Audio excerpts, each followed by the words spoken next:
que dicen que no, que Bolívar era un genocida, pueblos indígenas, sumamente, casi que un nazi básicamente, ¿no? Por cosas Ujú. puntuales como por ejemplo la masacre que hace Puerto Cabello cuando mata a machetazos, cuando mandan matar a machetazos a los españoles, o la popular y famosa masacre de Pasto, ¿no? Bueno, mira, lo primero es que hay un anacronismo tremendo, por eso es que uno no puede debatir con gente que no es historiadora, que no maneja los conceptos. La palabra genocidio es una palabra del siglo pasado, siglo XX. Genocidio no existía en el siglo XIX como concepto, ¿no? Es como aquellos que te dicen la geoestrategia libertador, la geopolítica libertador, el pensamiento antropológico. O sea, esos son términos, son conceptos que no existían para la época.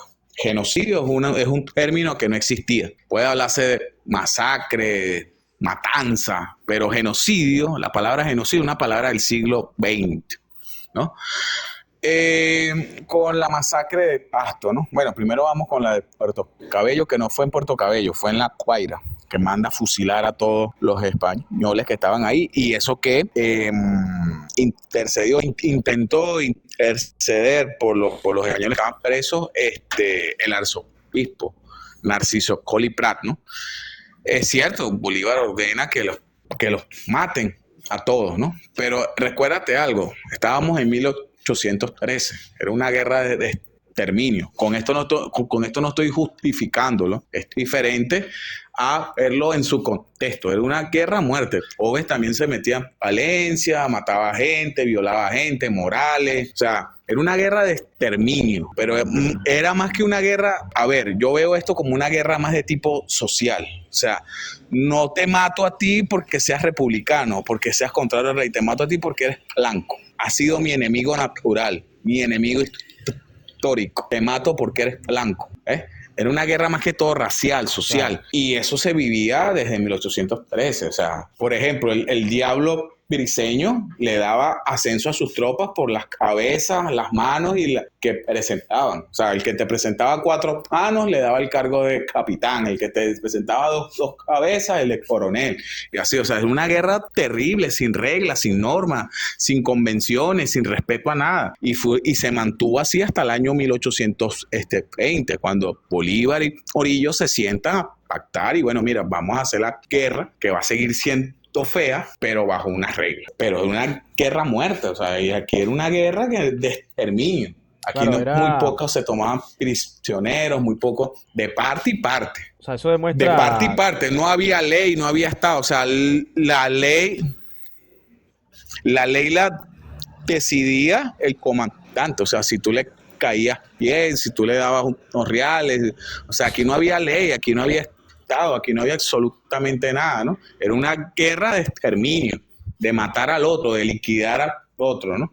Y bueno, o sea, tienes que ver al personaje en ese contexto, ¿no? En ese contexto donde, bueno, aquí sálvese quien pueda y, bueno, Bolívar está inmerso ahí. Él sabe y además es una guerra además que tiene consecuencias por lo que hizo Monteverde en parte, porque si Monteverde hubiese, bueno, aunque esto es contrafactual, ¿no? Pero yo pienso que si Monteverde hubiese cumplido mínimamente lo pactado en San Mateo, no hubiese habido esta escalada de violencia como la hubo aquí. Mira, la guerra de independencia en Venezuela, que eso es algo que tampoco les gusta mucho ni a los peruanos, ni a los ecuatorianos, ni a los colombianos. La guerra de independencia en Venezuela fue la más cruenta, fue la más sangrienta, fue la más o terrible. O sea, que sea, aquí fueron Venezuela más quedó realistas que allá. devastada completamente. Y bueno, Irónicamente, ¿no? eh, a ver, Mm. sí hubo un movimiento realista importante, sí hubo un movimiento, pero fue mucho más terrible. O sea, la guerra de independencia del Perú, si tú pones a ver el número de muertos, de destrucción, de duración, de agotamiento, no se compara a lo que hubo aquí. Aquí que el país quedó destruido. Mira, ponte a ver. Nosotros para 1810 teníamos una población de aproximadamente 900.000, de 900.000 más o menos. Era nuestra población, los cálculos que hacen los viajeros, ¿no? De esa época. Codazzi, en resumen de la geografía de Venezuela para 1842, él da una cifra de 700.000 habitantes. O sea que en la guerra se había llevado aproximadamente 200.000 muertos. O sea, 200.000 muertos entre muertos, exiliados, etc. Claro. Es una cifra realmente fuerte y el país quedó destruido, todo el aparato productivo, todo quedó destruido. Entonces, es muy fácil criticar 200 años después en tu casa, en una oficina, no, es que Bolívar fue malo. Mira, si nos ponemos a ver, Napoleón mató a todos los prisioneros en Acre. Los mató en Acre, los mandó a decapitar, pero nadie habla porque es el gran Claro. Napoleón. En España, los españoles lo saben muy bien, Murat fue implacable. Murat acabó, bueno, los famosos levantamientos del 2 de mayo, que Coya los pintó. O sea, tú puedes ver la atrocidad de la guerra en España en los grabados del propio Coya. O sea, era una guerra, o sea, y Napoleón fue terrible también.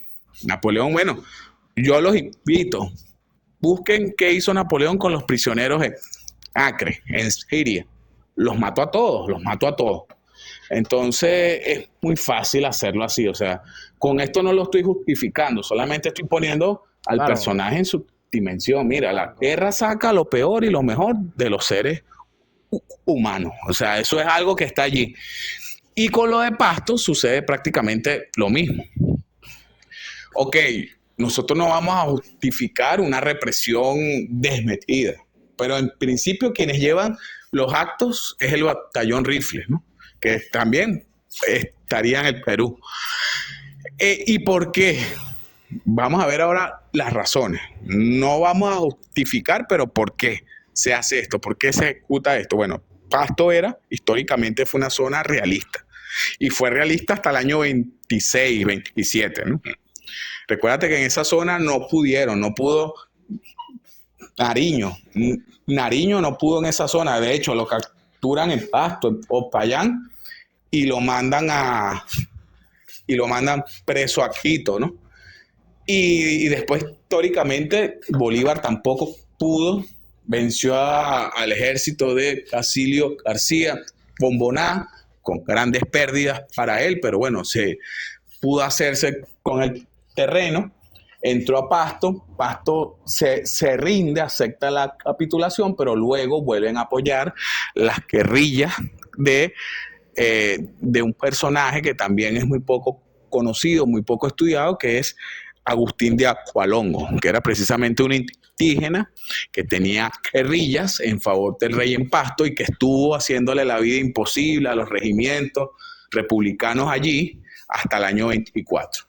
Entonces, claro, Bolívar estaba cansado, no podía marchar a Perú tranquilamente mientras tuviera Pasto allá atrás, rebelado, y manda precisamente a Sucre a que sofoque Pasto. Y por supuesto se produce este incidente que es trágico, pero que mira, excesos hay. O sea, los soviéticos entraron en Berlín en el año 45 y violaron mujeres y mataron y fusilaron a todo el mundo. Y eso está en una película, la película se llama, yo las invito a verlo, La mujer de Berlín, una cosa así. O sea, los soviéticos entraron en Berlín en el año 45 y mataron y violaron, violaron mucho más de lo que pudo haber hecho Sucre en Pasto, ¿no?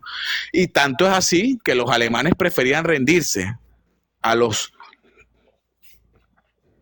norteamericanos que a los rusos. Se iban inmediatamente a la zona de los norteamericanos, porque los rusos eran muy terribles, ¿ves? Porque los rusos venían de una guerra de 4 años y venían a vengarse, porque los alemanes tampoco los trataron a ellos muy bien cuando los alemanes se metieron a ocupar Rusia.